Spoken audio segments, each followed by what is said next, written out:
বড় খবর সকালের লাটেস্ট অপডেট লালকিল্লারে ভয়ঙ্কর বিস্ফোরণ দিল্লী মেট্রো ট্রেন পার্ক নম্বর 1 নম্বরে ହିଁ ভয়ঙ্কর বিস্ফোরণ ঘটিଥିଲା ଫଳରେ 10ଟି ଗାଡ଼ି ସମ୍ପୂର୍ଣ୍ଣ ଭାବରେ ଧ୍ୱଂସ ହୋଇଯାଇଥିଲା 10 ଜଣ ଏଥିପାଇଁ ସମ୍ପୂର୍ଣ୍ଣ ମୃତ୍ୟୁ ହୋଇଛନ୍ତି 10 ଜଣ ଅନେକ ଜଣ ଆହତ ହୋଇଛନ୍ତି ଏଥିମଧ୍ୟରୁ ଏବଂ ସମ୍ପୂର୍ଣ୍ଣ ଭାବରେ ଯଦି ଓ ଦୋଷୀର ସିସିଟିଭି ଫୁଟେଜ୍ କିଛି ଭିଜୁଆଲ୍ ଉତ୍ତୋଳନ ହେଇଛି ଏବଂ ଅନେକ ଘରୋଇ ଚ୍ୟାନେଲ ମଧ୍ୟ ଏହାକୁ ଦେଖାଇଲେଣି ସମ୍ପୂର୍ଣ୍ଣ ଭାବରେ ଯଦିଓ ଆମେ ସ୍ପଷ୍ଟ ହୋଇପାରୁନାହୁଁ କିନ୍ତୁ ଏଥିପାଇଁ ସମ୍ପୂର୍ଣ୍ଣ ଯାହା ଲାଟେଷ୍ଟ ଅପଡେଟ୍ ଆସି ପହଞ୍ଚୁଛି ଦିଲ୍ଲୀରେ ଭୟଙ୍କର ବିସ୍ଫୋରଣ ହାଇ ଆଲର୍ଟ ଜାରି ହୋଇଛି ଦିଲ୍ଲୀରେ ଏବଂ ଏଥିରେ 10 ଜଣ ମୃତ୍ୟୁ ହୋଇଛନ୍ତି 30 ଜଣ ଆହତ ହୋଇଛନ୍ତି ଅନେକ ଜଣ ଆହତ ହେଇ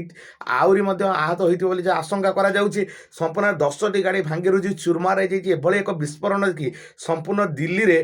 ଲୋକମାନଙ୍କ ଭିତରେ ଗୋଟେ ଭୟ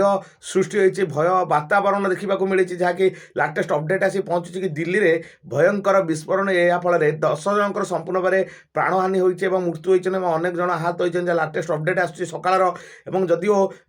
ଯିଏ ଦୋଷୀ ତାର ସମ୍ପୂର୍ଣ୍ଣ ଭିଜୁଆଲ୍ ଯଦି